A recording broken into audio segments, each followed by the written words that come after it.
Jyoti Singh ji Insta पे post करती हैं कि आदरणीय पतिदेव श्री पवन सिंह जी, मैं आपसे मिलने लखनऊ आ रही हूँ। तो मैं उनके विचार को, उनके व्यवहार को अच्छे से जानता हूँ। हम लोगों ने आपस में बात किया और इस बात को प्रशासन में सूचना भी किया कि हाँ सर, ऐसी ऐसी बात है। फिर हम लोग रात में खाना खाने बैठे थे। हमारे मित्र, हमारे छोटे भाई धनंजय जी, ऋतिक खाना खा रहे थे। तो धनंजय ने बोला कि भैया, ज्योति जी के भाई से बात हुई कि वो लोग आ रहे हैं। मैंने बोला भाई, थोड़ा मन ठीक नहीं लग रहा है, उन लोगों से बोलो ना कि एक दो दिन बाद आ जाएं। खाना वाना खा के हम लोग सो जाते हैं। नींद में ही हूँ, मैं सोया हूँ। मेरा बड़ा भाई आता है और बोलता है कि पवन, नीचे ज्योति आई हैं। मैं उठता हूँ, मुझे एक मीटिंग में भी जाना था। मैं ये बोलना चाहता हूँ कि कानून हमारे लिए भी मायने रखता है और कानून आपके लिए भी मायने रखता है। तलाक का केस हमारे तरफ से आरा से चल रहा है। मेंटेनेंस का केस ज्योति जी की तरफ से चल रहा है बलिया से। और मैं ये बोलना चाहता हूँ कि ज्योति जी, अगर मैं आपसे मिलना नहीं चाहता तो क्या आप हमसे मिल पाती? फिर भी हम रेडी हुए, रेडी होके बैठे। मेरा छोटा भाई ऋतिक नीचे कहीं अगल बगल में था, उसको ज्योति जी फ़ोन भी की थी। ऋतिक आया, धनंजय जी आए और उनको सम्मान सहित फ्लैट के अंदर लेके आए। हम लोग अच्छे से मिले। ज्योति जी थीं, उनकी बड़ी बहन जूही जी थीं, उनके छोटे भाई दुर्गेश जी थे और एक नया लड़का जो उनका सोशल मीडिया देखता है। मैं उनसे मिला। मेरा ज्योति जी से व्यवहार कैसा रहा, ये ज्योति जी जानती हैं, उनका दिल जानता है और भगवान जानते हैं। आते ही उन्होंने बोला कि मैं अब यहाँ से हिलूंगी नहीं। मैंने बोला पानी पीजिए। फिर उन्होंने बोला कि मेरा तलाक का मैटर जब तक क्लियर नहीं हो जाता है तब तक मैं यहाँ से हिलूंगी नहीं। मैंने बोला एक बात बताइए, एक छत के नीचे रह के मुकदमा लड़ा जाता है क्या? फिर हम लोग साथ में चाय पीते हैं। उनका यही रट, मैं यहाँ से निकलूँगी नहीं, मैं यहाँ से हिलूँगी नहीं। मुझे ऐसा महसूस हुआ कि यहाँ पे माहौल कुछ ऊपर नीचे होने वाला है। मैंने पूछा, मैंने बोला कि आप लोग खाना खाइए अच्छे से। क्या खाएंगी आप लोग? मैंने स्टाफ को बोला कि पूछो मैडम क्या खाएंगी, जो बनेगा वो बना लो, जो नहीं ये हो पाता है उसको बाहर से मंगा लो। मैं उठा, बोला कि मैं थोड़ा सा मीटिंग में जा रहा हूँ, 1-1.5 घंटा, 2 घंटा, 2.5 घंटा मुझे लगेगा आने में। और धनंजय से बोला कि धनंजय, मैं आ रहा हूँ मीटिंग से, तब तक आप मैडम से बात करिए क्या है क्या नहीं, ये क्या कहना चाहती हैं। मैं निकलता हूँ। हमारी वार्तालाप कम से कम 1 से 1.5 घंटा तक हुई।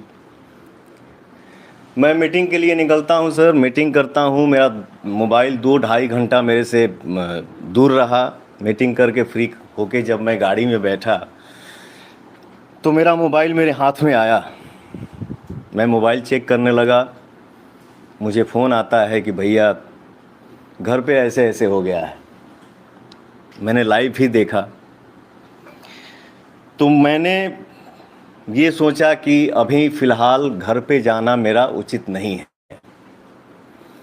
उसके बाद भी मैंने धनंजय को फ़ोन किया कि भाई देख लेना, मैडम को, उनके साथ जो है उन लोगों को कोई दिक्कत ना हो। और सर मैं पूरी रात रोड पे गाड़ी साइड करके गाड़ी में ही रहा, रात काटा। नेक्स्ट डे मैडम जाती हैं, धनंजय बाकायदे उनको नीचे छोड़ने जाते हैं। फिर अब आते हैं थोड़ा सा मुद्दे की बात पे। मैं ये कहना चाहता हूँ ज्योति जी कि आप जो अपने पति के लिए अपनापन दिखा रही हैं, ये अपनापन चुनाव से 1 महीना पहले क्यों नहीं दिखा? ये अपनापन चुनाव से 2 महीना पहले क्यों नहीं दिखा? 3 महीना पहले क्यों नहीं दिखा? 4 महीना पहले क्यों नहीं दिखा? ये अपनापन चुनाव से 1 महीना बाद क्यों भी दिख जाता? आज ही क्यों?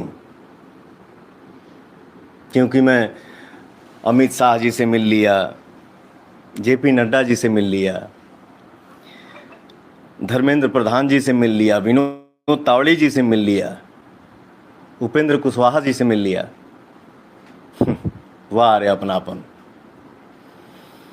और एक बात, ज्योति जी के पिताजी राम बाबू सिंह जी लखनऊ आते हैं, हमारी उनकी मुलाकात होती है तो उनके पिताजी बोलते हैं कि पवन जी आप हमारी बेटी को विधायिका बना दीजिए, इसके बाद आपको उसको रखना होगा रखिएगा, छोड़ना होगा छोड़ दीजिएगा। मैंने बोला पिताजी ये हमारे बस की बात नहीं है। और ज्योति जी विधायिका बनने के लिए आप इतना हद तक गिर सकती हैं, ये मुझे उम्मीद नहीं था। खैर आपको जो कर, आपको जितना बोलना है बोलिए, आपको जितना गिरना है गिरिए, लेकिन मैं मर्यादा से बाहर नहीं जा सकता, क्योंकि ये मेरे माँ बाप का दिया हुआ संस्कार है। आज आप सभी के आशीर्वाद से दुनिया पवन सिंह को सुपरस्टार बोलती है, पावर स्टार बोलती है। 40 साल का हो गया, 10 घंटा मेहनत करता हूँ, 15 घंटा मेहनत करता हूँ, 20 घंटा मेहनत करता हूँ। मेहनत करके जब घर वापस लौटता हूँ, दरवाज़ा खटखटाता हूँ तो मेरा भी दिल करता है कि या तो दरवाज़ा मेरी बेटी खोले और नहीं तो मेरा बेटा खोले। लेकिन सर दरवाज़ा मेरा स्टाफ खोलता है, नहीं तो मेरी बूढ़ी माँ खोलती है। इसके बाद हम लोग घर में इंटर करते हैं, हम भाई मित्र स्टाफ मिल के खाना बनाते हैं, खाना खा के सो जाते हैं। मैं इतना कहना चाहता हूँ, मैं भी इंसान हूँ यार, थक जाता हूँ कभी कभी। यही बात है सर कि महिला के हर बात पे आंसू गिर जाता है और वो दुनिया को दिख भी जाता है। मर्द का दर्द नहीं दिखता है और ना ही वो दिखा पाता है। और एक बात, जो जो लोग इस मैटर में मज़े ले रहे हैं, ये है वो है, ऐसे है वैसे करना चाहिए, समाज की बात, तो मैं इतना बता दूं, इतना कह दूं कि फैमिलियर बात जो भी होती हैं वो कमरे में होती हैं, कैमरे पे नहीं। मैं बस इतना ही कहना चाहूँगा। बहुत बहुत धन्यवाद। जो कुछ हुआ ये आपके पॉलिटिकल जो बढ़त हो रही है, आपका कद बढ़ रहा, उसकी वजह से साजिशन ही आपको डैमेज करने के लिए आई है ज्योति? मैं अपने जीवन में सर मैं बहुत कम बोलता हूँ। मैं नहीं चाहता हूँ कि हर बात पे लाइव आऊँ, हर बात का सफाई दूँ। लेकिन आप लोगों को क्या लग रहा है? मैंने बोला ना कि ये अपनापन आज से 2 महीना पहले क्यों नहीं दिखा, 4 महीना पहले क्यों नहीं, ये अपनापन आज ही क्यों दिख रहा है? ये क्या हो सकता है? यही बात है, और क्या है? पवन जी आपको कोई राजनीतिक साजिश दिख रही है? आप बीजेपी ज्वाइन करने वाले हैं, चुनाव से पहले इतने क्रूशियल समय पर इस तरह की ज्योति साथ में है, जो ज्योति के पीछे ब्लो कर रहे हैं, बढ़ा रहे हैं, ज्योति है उनके पीछे कोई पॉलिटिकल पार्टी?